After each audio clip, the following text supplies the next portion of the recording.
Olá, pessoal! Sejam muito bem-vindos para mais uma aula do curso do pacote Lean.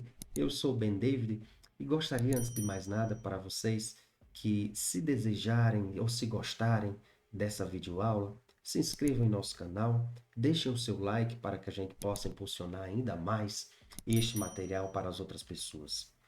Então, dado esta aula de hoje, ainda em continuação à nossa função TabFrag, gostaríamos de apresentar para vocês ainda mais um argumento. eh, Vamos fazer uma sequência de videoaulas com esta função, porque temos alguns argumentos para poder explorar. E hoje, sendo um pouco mais rápido nessa apresentação, nós queríamos ainda pegar aquele conjunto de dados, que é, no caso de uma variável quantitativa contínua, e nós queríamos agora mostrar para vocês o que aconteceu lá na aula 3. Então, eu vou aqui carregar o nosso pacote, usar a semente inicial, simplesmente para eu fixar. Lembrem-se que, se não assistiram às aulas anteriores, isso aqui é só uma fixação do gerador de números aleatórios aqui, tá?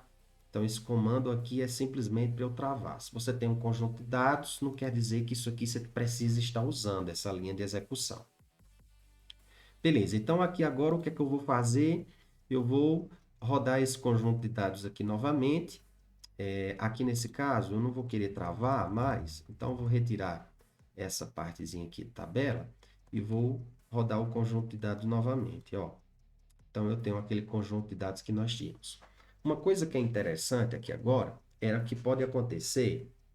A gente fez algumas travas, mas ainda há a possibilidade de alguma dessas classes aqui ter frequência zero.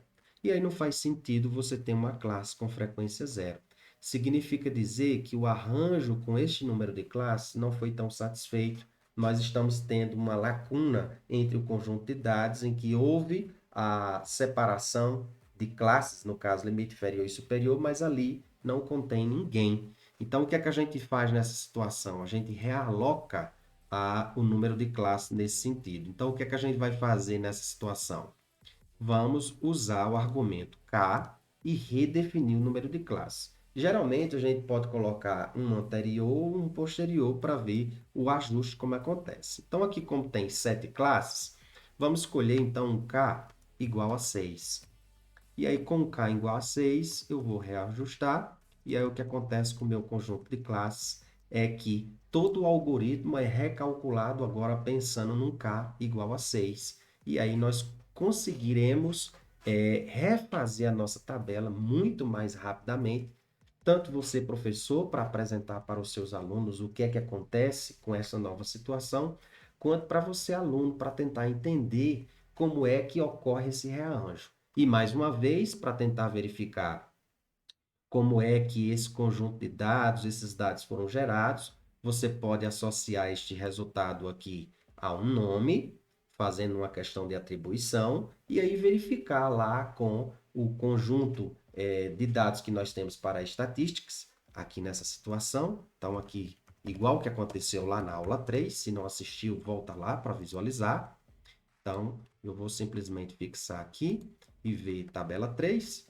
E aqui em tabela, nós podemos visualizar todos os cálculos que foram construídos, os valores que nós tivemos das medidas específicas para a construção da tabela, como tamanho amostral, número de classes, a amplitude total, o valor mínimo, o comprimento do intervalo de classe, limite inferior, limite inferior da primeira classe, limites inferiores e superiores. E aqui o conjunto de dados brutos.